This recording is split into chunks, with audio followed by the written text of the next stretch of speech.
So, I mean, I think to pick up on that, just to start off with, I mean, the sort of difficulty of the movement of people and information and things and across the lines that exist in the world that, we have at the moment. We're at a moment in history where resources and wealth and everything, that essentially the developed world relies upon sort of filters across these kind of one-way lines, and the people and their stories and their messages often don't, which I think comes really into focus at the end with that final shot of Tumeka on the beach, kind of looking out and talking about Britain, which is the place in which we now stand, kind of longingly kind of trying to understand how it can be that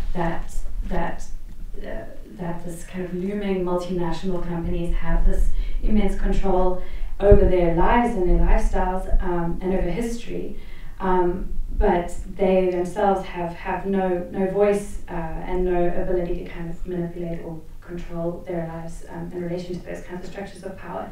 So I was thinking about how important it makes you as a filmmaker, and it makes in providing a voice and being able to kind of communicate across those lines. So maybe I thought you could talk a little bit about the value of storytelling in that way. Yeah, sure. I think the film came out of a need to reinsert the voices of the women into the narrative of Americana and into the discourse of Americana, because when we think of the massacre, we think of the miners and we think of the men, and there's this incredible group of women who galvanized directly after the massacre to really fight. So the film is more of a platform to kind of propel their voices into spaces such as this, where perhaps they otherwise wouldn't have been able to do. And that's how the film started, is more of a point of kind of reinsertion.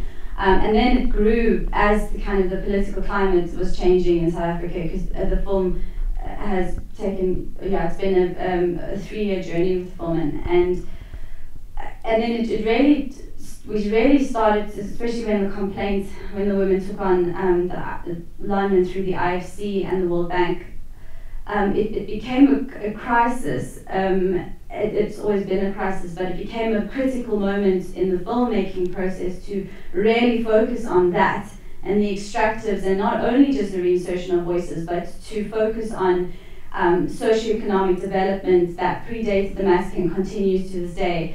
And for us, that has now become critical in the film. And so what we hope to do is to highlight and propel Sikhala Sonke's vision and kind of their civil action that they want to do with the film, and that's why we've launched a big impact campaign with the film too.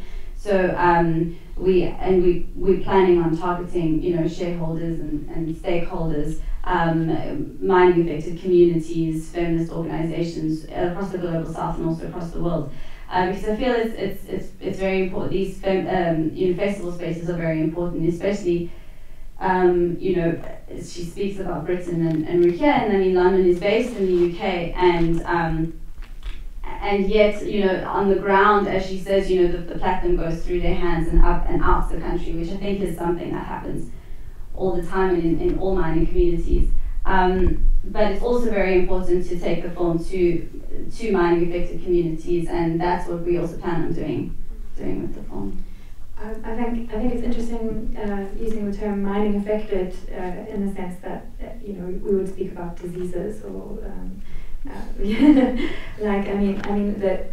this is something that needs healing in the same way as an illness does. And I was thinking about I think these are very intimate and personal stories, and there's a kind of healing of personal trauma going on there. But then at the same time, it is something that takes place in this context of global, multinational, massive, extensive history, which just involves, at that kind of zoomed out level, whole communities and whole societies and whole civilizations. Primrose kind of has to kind of straddle that line. She's at once a person in herself who's experiencing trauma and experiencing grief in her own way, but then has to kind of also become this person who represents a whole collective, you know, and it is sort of part of an entity in that way. So I thought that was a really interesting part of the film, that kind of tension between that simultaneous existence. So I don't know, maybe you want to speak a little bit about that. Yeah, I mean, it's highly complex. I think there's no like simplistic answer to any kind of fight or any struggle, and I think that's what the film does, and that's what we try to do. You know, by focusing and making a very specific stylistic choice to keep the film very intimate, and to show it from the inside out, rather than all these kind of external male voices that have dominated the discourse, to actually to go from the inside. The film fell into a realm of what Khanna says, domestic feminism, and making the personal political, and that's what we try to do. But in doing so, you know, there's complexities of relationships within any kind of organizations, and I think that, you know, the personal sacrifices that people have to make in order to bring about some kind of change, and in order to fight these kind of Goliath enemies. And I think and that kind of complexity is there, and especially, I mean, at the moment in South Africa with the climate as it is, you know, often people have to you have to straddle worlds, and you have to try and make do with how you can, and to keep that root back home. I think Primrose does very well, and I mean, she would have been here today if she could, you know, to fight, continue fighting for Sikhala Sonke. But it's highly complex, and thank you for a film that really engages that complexity. I think it's really great. And I also, I think there's the moment where she says, I can't remember which person it says it, but she says, you know, underground is a man's world. But I was thinking immediately, you know, overground is a man's world. You know, it's everywhere you turn, it's a man's world. And I think in South Africa, especially in communities where there are industries that are particularly masculine, such as mining, the women can really be sidelined in so many kinds of ways. And I know one of your executive producers, Rehab, has done a film which kind of really focuses on the masculine narrative, and you obviously pick up on the feminine narrative. But I just kind of, you know, being South African also myself, one of the things that I just, you know, I'm so passionately kind of proud of is that South African women know how to protest, and they know how to resist, and they're driven by a real sense of wanting communities to improve. So I was thinking maybe you could speak a little bit about kind of just the title of the film as well, and kind of and the importance of feminine struggle, if you know what I mean. Yeah, we were actually talking about that last night, because I mean, and over the past few weeks really, there's been quite a focus on violence against women's bodies in South Africa in the media. You know, it's kind of it's always been there, and there's always been this fight against, you know, sexual abuse and violence. But it's really kind of come to the fore, you know, as we also launched the film and media. So I hope that the film will kind of build onto this kind of this outcry at the moment. And South African women have always, you know, I mean, they've always been incredibly strong. The Strike a Rock, the title of the film comes from 1956, the Women's March to the Union Buildings, where the slogan of the feminist movement was, you know, you strike a woman, you strike a rock. And then Tumeka says it in the film, and it is a slogan that has kind of continued throughout feminist movements and struggles in the history of South Africa moving forward. But it's kind of, it's optimistic, but it's also, you know, the reality is that things are not okay in South Africa and all over the world, but I think particularly coming from, you know, where we come from, like the violence is just unacceptable. And so there is strong movements and definitely strong women fighting up, but, you know, it is a long way to go, and a lot more pressure and a lot more energy and kind of solidarity needs to build, not only with women but obviously with men too in South Africa. You know, there needs to be culture shifts. There needs to be, you know, very much like transformation in that way, to be able to stop things from happening as they do on women's bodies, and and in general with kind of the patriarchal culture that we live in. I'll say one more thing just because it occurred to me while we were talking, and then I'll open it up to the floor. But also the kind of metaphorical relationship in the title of Strike a Woman, Strike a Rock in the mining context here, and how, you know, the kind of how much that's a feminist statement, but how when you apply that to the earth as well, that there's this kind of general kind of simultaneous abuse of the women and of the earth as a kind of force to be subjugated, and I think it's a very complex and great title for the film. Anita actually came up with the title. It took a while, and then I think it's absolutely perfect. So we'll open up to the floor. We'll start over there with the first hand. I'd just like to say congratulations to Lydia, but it was a very powerful film. I'm also a South African filmmaker engaged in struggles for women in South Africa. And I'm just wondering how much you're going to be able to take this film into the communities, you know, for women, because what we really need is more action, more mobilization, and we need the film to be shown in townships all over the country, I think. Yes. What are your plans for that, Aliki? Yes. That is a big plan of ours. It's like with the impact campaign that we're planning, we want to take it out of only festival spaces and really into the communities and mining fixed communities and townships across South Africa and actually across the global south, to be able to do two things simultaneously. We've got partners such as Amnesty International, Centre for Applied Legal Studies, Women in Mining.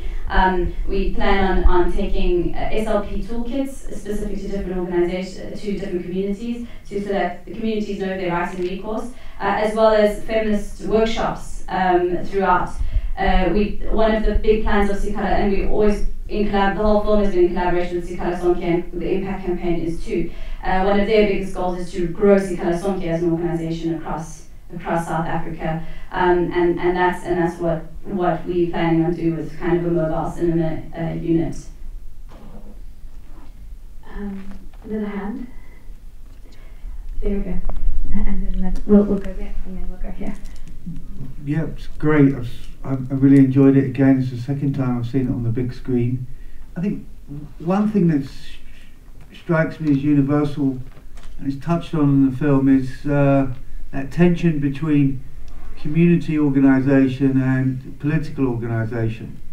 Whereas, you know, when you get mobilisations on the ground, often, you know, you get the political parties come in and suck that energy into the electoral machine, often away from the community mobilisation and community organisation. And I think, you know, it's happening in America with Black Lives Matter and the Democratic Party. I think it's probably happening here in the UK with the Labour Party and community and trade union organisations and so on. I just wondered if you could speak to that tension.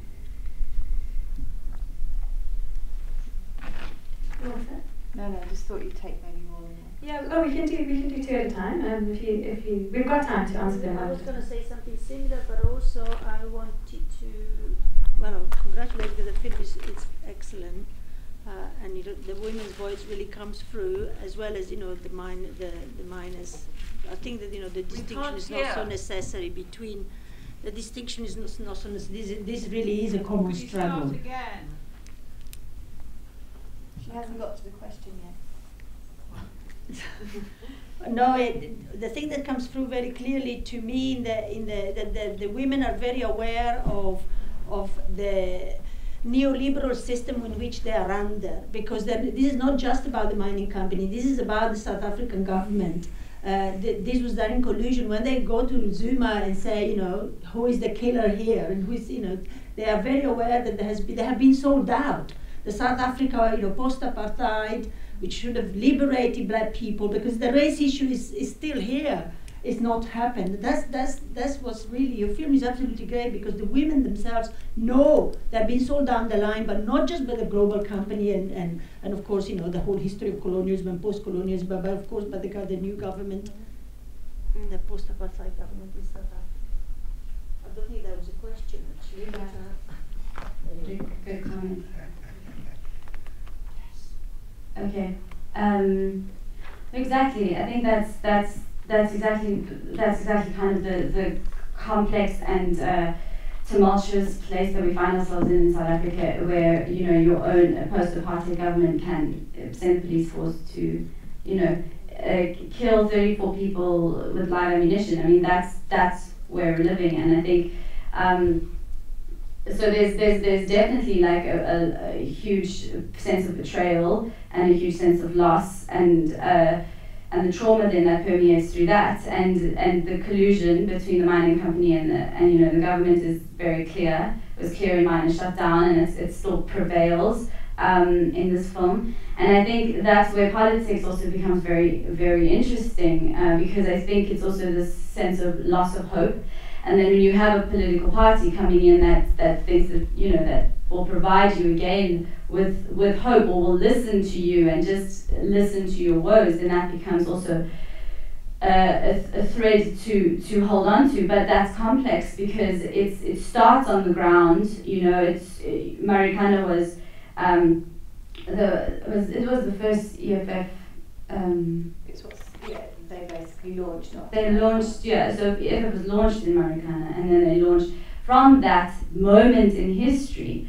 And were it not for that, maybe that would never have happened. And then and then politics happen, and people get raised into positions, and will it filter down? I think that's something that is still going on and is still a question.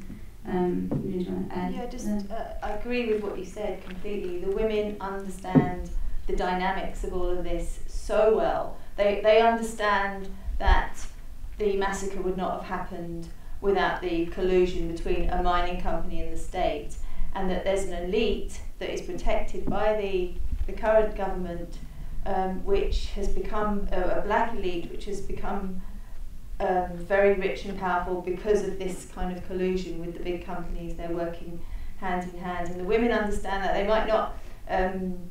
might not express it in those words, but they know how that happened and who was responsible. And similarly with their battle with London, which is going to be an ongoing thing, and I think, as Aliki said, this film will be used as much as they want to use it as part of that campaign. And we don't know quite where they're going to take that battle next, but we know that they're not going to give up.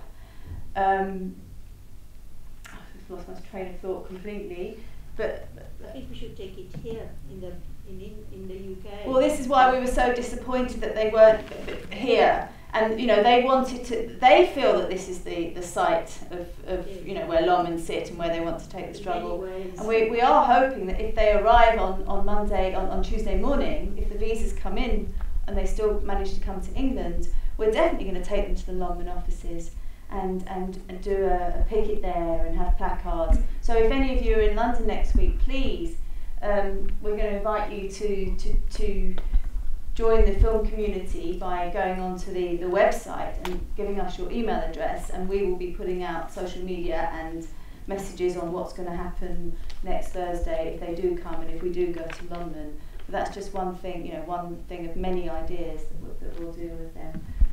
And we will be back as well in the UK. We already have some plans to have some more impact screenings. So that will be happening. So if you follow our Facebook page at Strike a Rock, also join the website. I also have a list that if you'd like to write your name down as part of a database, you can also do that.